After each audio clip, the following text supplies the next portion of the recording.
Thank you, everybody. I'm so happy to be here and tell you something that's just happened in my lifetime. I never expected to happen in my lifetime. We now know the major cause of disease and death in all industrialized countries is cardiovascular disease that can be prevented with proper lifestyle without any medicine.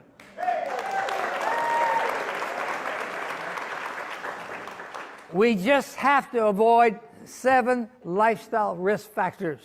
Now you should know, I'm 100 years of age. It's taken 100 years for all this to happen. I'm starting on my second 100 years. I've been a vegetarian all my life. But there's 7 risk factors you must know about. Everybody asks, do you drive a car still? Of course, I drive a car. I got a red Toyota Prius. But the 7 risk factors you should know about. Number 1 is tobacco. We've known that for a long time now.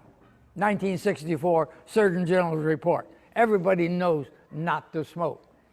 Alcohol is another risk factor. Women should know about this particularly because it has to do with breast cancer, alcohol. Now, we used to say 2 drinks a day for men, 1 for women was probably safe. But Max Griswold, a doctor at the University of Washington, did a big study, the biggest ever done, on 195 countries around the world. He's a social drinker. He wanted to know how much is safe to drink. He got the answer, 0.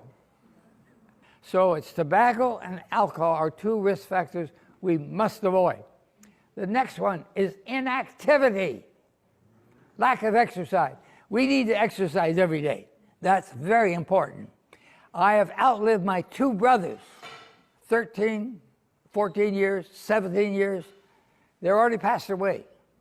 And every year that's going to increase another year. And I'm not going to die next year, so it's going to keep going up. But exercise is extremely important. I had a lady who helped me with the PowerPoint lectures. She was a graphic artist. She did it for a living, for advertising purposes.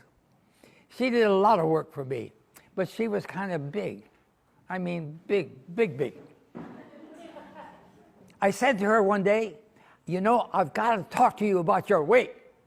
I'm a preventive medicine doctor. I must talk to you.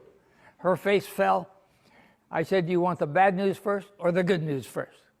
She says, tell me the bad news first. You should understand that overweight increases the risk of dying from almost every disease we know.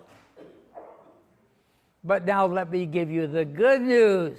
Even though you are obese, if you exercise every day, you will live longer than the woman who's normal weight who doesn't exercise.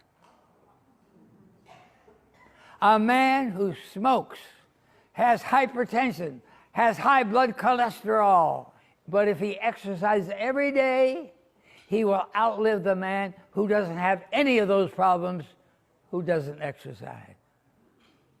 You got that? To be lean is good only if you exercise. Otherwise, it has no advantage. Exercise is extremely important. Now, you should know the age at which it's most important. It's during midlife, 40 to 70 years of life. That's when you should exercise.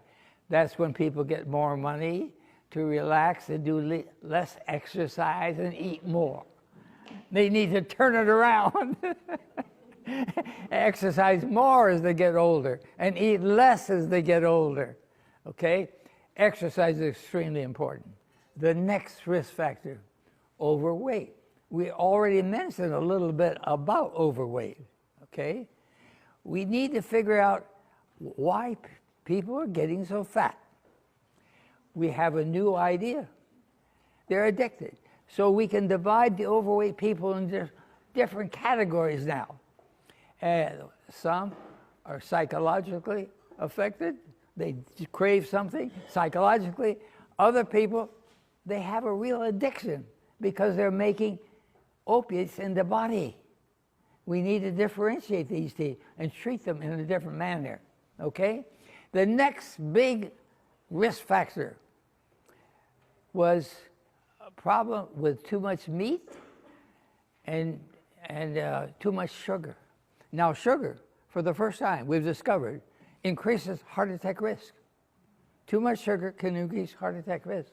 I remember that Mr. Fishbeck from Redlands, he went through my program, his cholesterol and triglycerides were sky high. It took me a long time to find out his problem.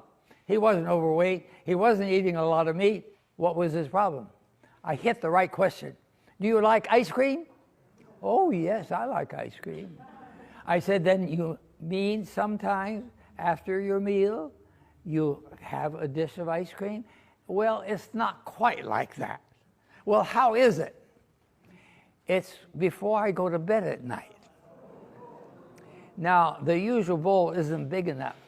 I go out to the kitchen and get a mixing bowl. And I put in my scoops of ice cream. Well, how many scoops do you put in? Well, I'd mash it up so my wife wouldn't know.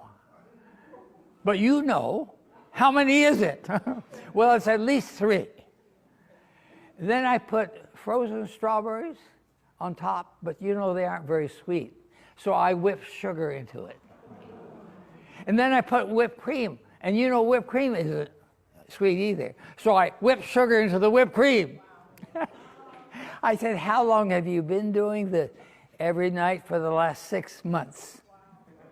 No wonder he was having high cholesterol, high triglycerides, okay? So sugar.